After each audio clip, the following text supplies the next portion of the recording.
जाना पड़ेगा, विंडो है। जाने में टिकट आगे आगे मिलेगा, जान दो आगे। वो बेटे आटे जा रहा ना, वहाँ पर रोकना। कार खड़ी है, वहाँ पर रोकना। यहाँ से जो है वो यात्रियों की टिकट लगती है, जो ऊपर वाला वो स्तूप जो देखने के लिए। और ये यहाँ पर म्यूजियम भी है। और ये म्यूजियम में यहाँ पे जिस दिन मेला होता है ना उस दिन फ्री होता है ना, वो टिकट वापस लेना है ना, यही था। और यहाँ पर नीचे म्यूजियम आगे म्यूजियम देखना है ना, वो आगे वाला टिकट। वो मिलेगा, हाँ हाँ, ये वहाँ पर टिकट मिलेंगे।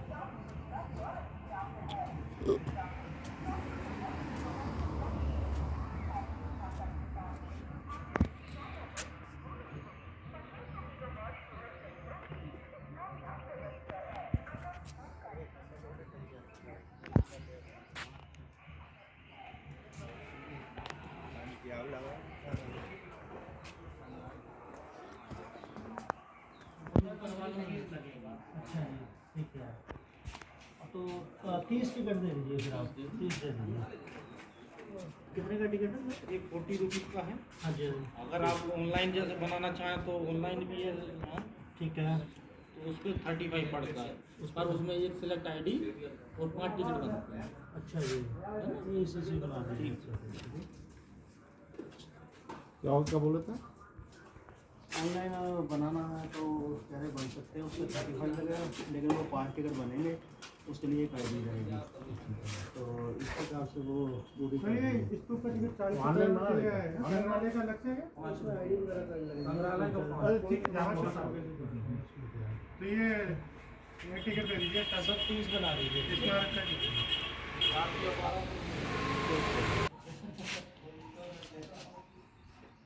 आप क्या कहोगे, वो जितना बोलोगे देना पड़ेगा।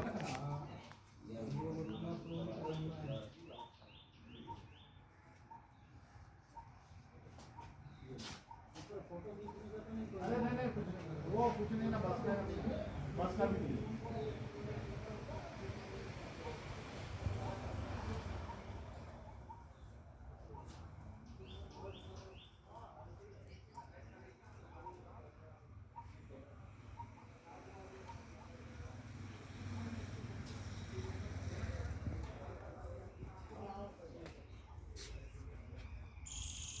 जब लगता है ना नवंबर के लास्ट में, बहुत बड़ा मेला लगता है। वहाँ भी लिखते गवर्नमेंट, नवंबर के लास्ट में, लास्ट वीक, लास्ट संडे को, हर साल।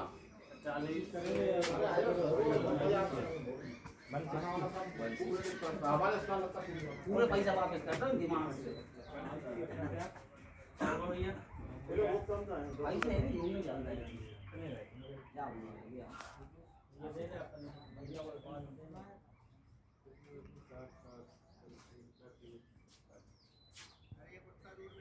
ऑनलाइन का पैसे नहीं देंगे।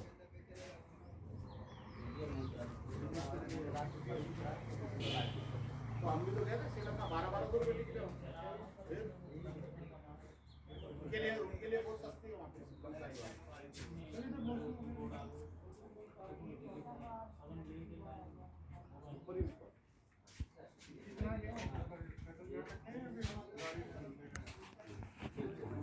इकट्ठे से ना एक बच्चा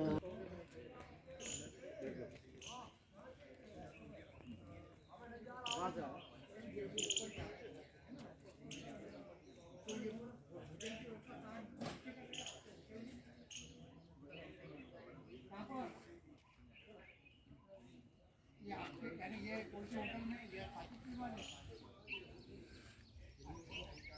ये गेट के बगल में ये रोड नहीं है, उनको बहुत होटल नहीं वही पे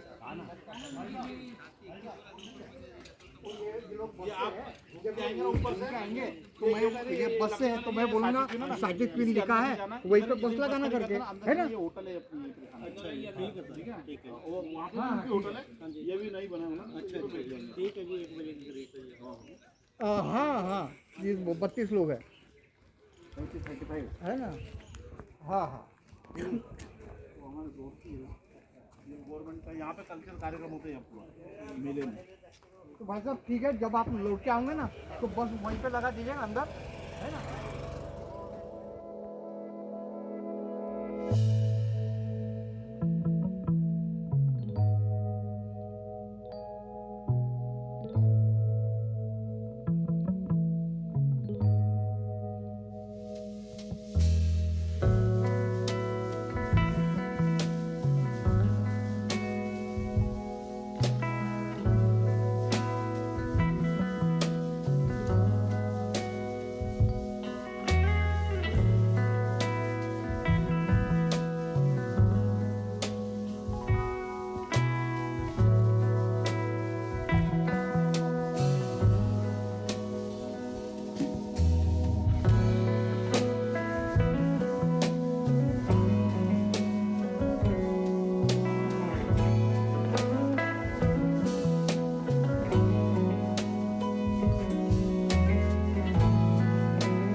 चलो दसो सानू वो तो बता रहे हैं कुछ।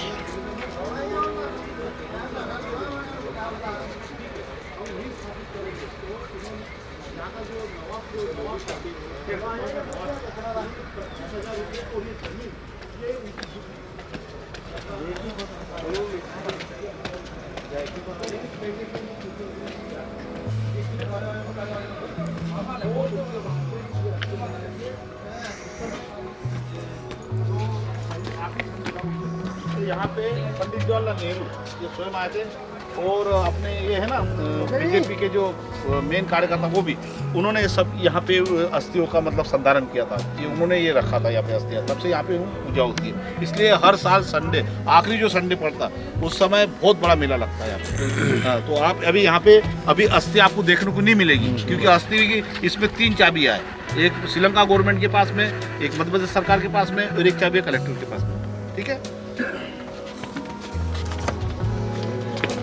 ਇਹਦੇ ਜਾਂਦੇ ਇੱਧਰ ਹੀ ਜਾਂਦੇ ਉਹਨਾਂ ਦਾ ਯਹੀ 4 ਬੰਦੇ ਨੇ ਮੋਗਲਾ ये तो है 100%, इसके अंदर भगवान बुद्ध की अस्थियां है, इसमें कोई शक नहीं।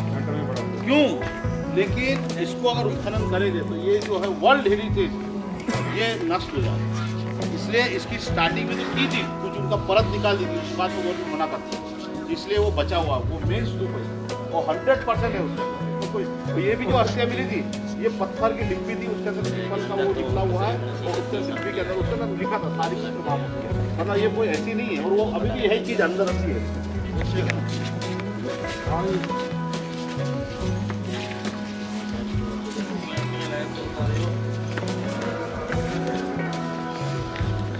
बुक तो उतार के ये यहाँ पे अभी फिलहाल मूर्ति है, आपको आप देखिए।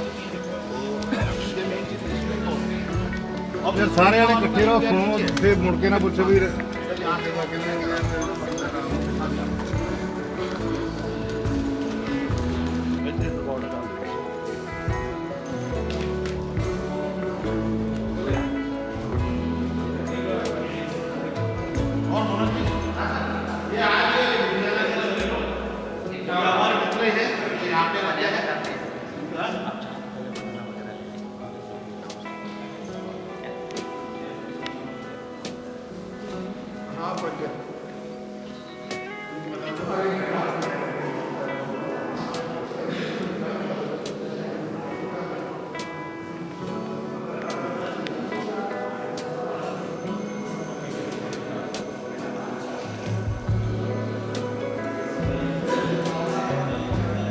अभी एक काम करिए, 2 मिनट के लिए अपन शॉर्ट बदलना लेते हैं। वैसे अभी बाहर के लोग होते हैं, हम लोग करते हैं, लेकिन आप लोग बैठिए। सर जी भाई बैठे रहो, 2 मिनट बैठे, बैठ जाओ।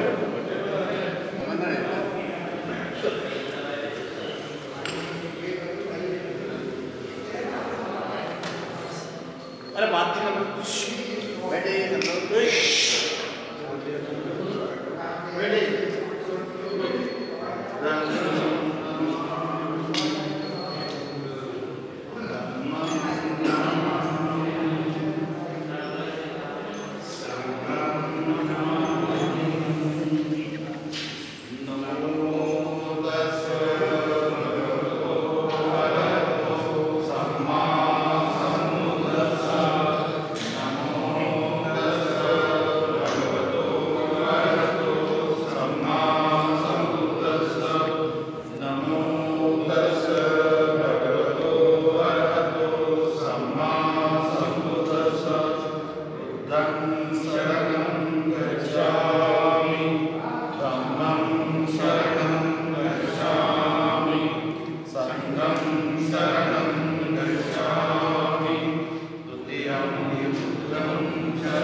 कुशलसोपसम्पदा सचित्तमर्योदपम् एतं बुद्धानुशासनं साधु साधु साधु बुद्धं नमामि धम्मं नमामि संघं नमामि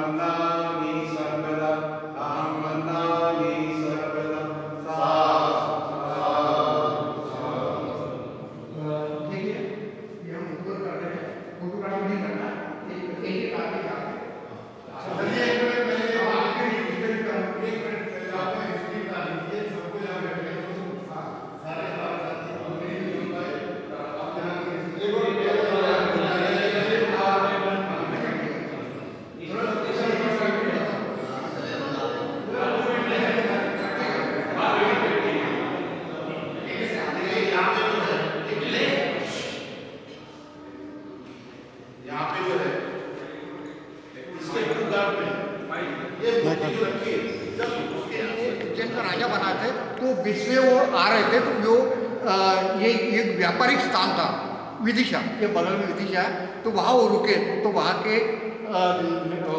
एक व्यापारी के लड़के के साथ उन्होंने शादी की है। उनसे उनको 2 पुत्र हुए, संघमित्रा और महेंद्रा। संघमित्रा और महेंद्रा।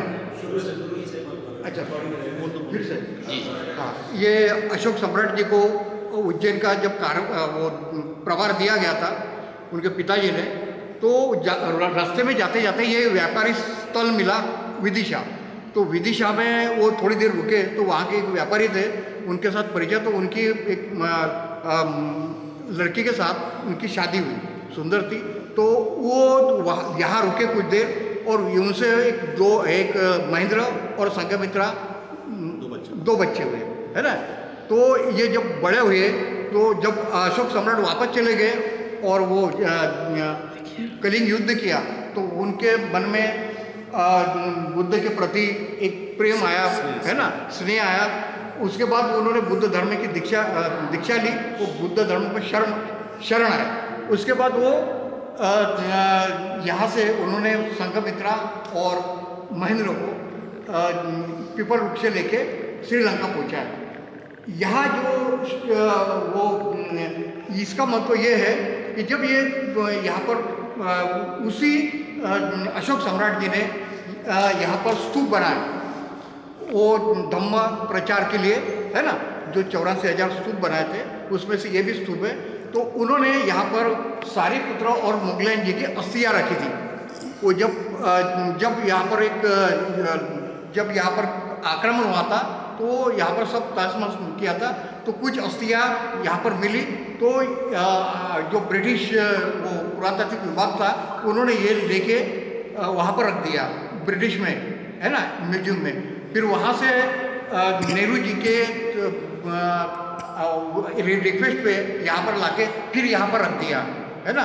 तो यहाँ पर सारिपुत्र और मुगलैन जी की अस्थियाँ यहाँ पर है, और नवंबर के लास्ट वीक में उनको दर्शनार्थ लोगों के दर्शन के लिए निकाली जाती है। यहाँ पे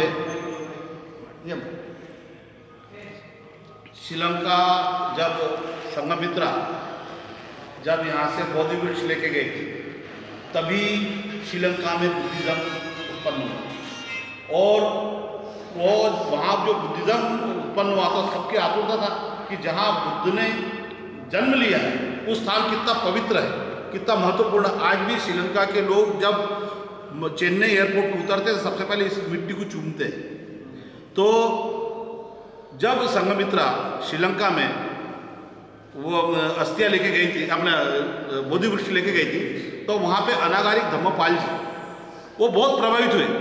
उन्होंने कोई विवाह नहीं किया, तो उन्होंने ये सोचा कि मैं निश्चित रूप से मैं भारत जाऊँगा और वहाँ की स्थिति देख के आऊँगा। जब वो भारत में आए और यहाँ पे जब बुद्धिज़्म जब देखने लगे वो, तो यह अस्त व्यस्त पड़ा था, खंडर हो चुके थे सब कुछ, यहाँ जंगल, यहाँ कोई आ नहीं सकता था।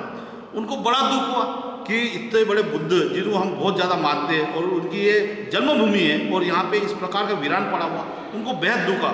उन्होंने कसम खाई कि मैं यहाँ पे ठीक करके जाऊँगा, चाहे कुछ भी हो जाए। और उन्होंने फिर श्रीलंका महाबोधि सोसाइटी की भी स्थापना करके चेन्नई में भी बहुत जगह, भारत में 5-6 जगह उसकी स्थापना की है, विदेशों में भी की, बहुत प्रचार प्रसार किया है।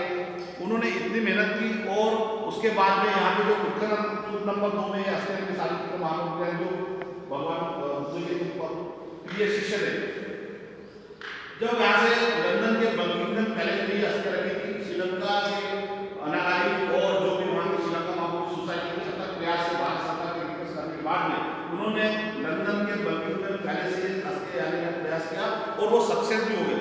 तब जब ये अस्थियाँ आई तो उन्होंने कहा ये भारत की संपदा है, भारत में ही रहेगी। उन्होंने कहा ठीक है। तो उन्होंने कहा हम यहाँ पे हम लोग कुछ करना चाहते हैं। तो यहाँ के जो नवाब थे, भोपाल नवाब, उन्होंने 25,000 रुपये और ये 60 एकड़ की ज़मीन उनको दान की थी। और ये जो आज को जो विहार दिख रहा है, ये श्रीलंका महाबोधि सोसाइटी द्वारा निर्मित किया गया है, और ये आज भी यहाँ पे लंका के खूब लोग आते हैं, और यहाँ उनको बहुत ज़्यादा यहाँ कार्यक्रम लंका के लोगों का होता है। उसके अलावा ये वर्ल्ड हेरिटेज होने के कारण हर आदमी यहाँ आता है। जो मेन स्तूप है उसको भी छेड़ने वाले थे, किंतु वर्ल्ड हेरिटेज होने के कारण वो नष्ट हो जाएगा, इसलिए उसको रोका। निश्चित रूप से वहाँ पे भगवान बुद्ध की अस्थियाँ होगी, क्योंकि सम्राट अशोक ने, राजा सम्राट अशोक ने पूरे देश में बहुत जगह 84,000 स्तूप बांधे। यहाँ की पहाड़ियों में जहाँ भी खोदेंगे तो आपको बुद्ध ही बुद्ध मिलेंगे। इसका नाम जो मध्य प्रदेश है, लेकिन ये वास्तव में बुद्ध प्रदेश है, क्योंकि सम्राट अशोक का जो ससुराल है ये विदिशा है। और सम्राट अशोक भगवान बुद्ध के जो शांति सद्धम्म से प्रभावित होकर उन्होंने पूरा हथियार डाल दिया था और वो भगवान बुद्ध के शरण में गए थे। उन्होंने हत्या करने का जो अपना उनका जो रूप था, रौद्र रूप, वो एकदम करुणामय हो गया। और तभी बुद्ध से प्रभावित होकर उन्होंने बुद्ध की 84,000 स्तूपों की जो निर्मित की है। आज भी इंडिया में नहीं, इंडिया के बाहर में भी जो स्तूप मिल रहे, आज जो पाकिस्तान इंडिया से बाहर हुआ उसके अंदर भी बहुत बड़ी अभी मूर्ति मिली जो भगवान बुद्ध की शयन वृत्ति में है, बहुत बड़ी मूर्ति मिली। वो भी पहले इंडिया में ही था, इसलिए वो भी सम्राट अशोक के हाथ का बना हुआ ही है। आज जरूर पाकिस्तान भारत से अलग है, लेकिन चूंकि वो भी उन्हीं के हाथ की बनी, तो इस प्रकार जो है यहाँ पे अभी वर्तमान में जो मूर्ति रखी है इसके जस्ट नीचे जो है ये भूगर्भ बना हुआ है। अब वो खुल नहीं सकता क्योंकि इसकी चाबी एक इंडिया सरकार के पास में और एक श्रीलंका की सरकार के पास में। यहाँ हर वर्ष नवंबर के आखिरी रविवार को बहुत बड़े पैमाने पे मेला लगता है, जहाँ भारी संख्या में लोग बाहर से आते हैं। बहुत से धर्म के यहाँ पे स्टॉल लगते हैं, निःशुल्क लगते हैं, भोजन स्टॉल लगते हैं, सब कुछ। उस दिन यहाँ पे जो आज आपने जो टिकट खरीदी आपने स्तूप देखने के लिए, वहाँ पे भारत सरकार तरफ से उस दिन फ्री रहता है। तो अभी आप जो है सब मिलके एक बार आप दर्शन करेंगे और फिर आप स्तूपों का अवलोकन करेंगे। ठीक है सर, जय भीम। मनोज निकल रहा है ना आराम से, वैसे जो है नहीं करना, वैसे जो है यहाँ जाने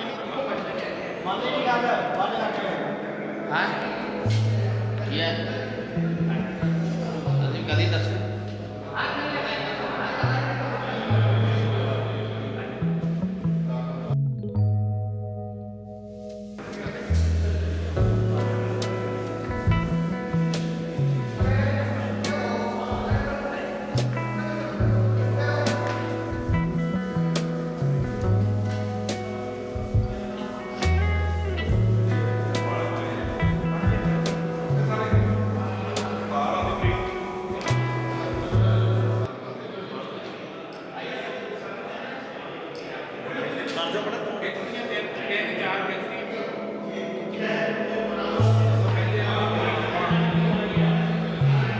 तैयार है।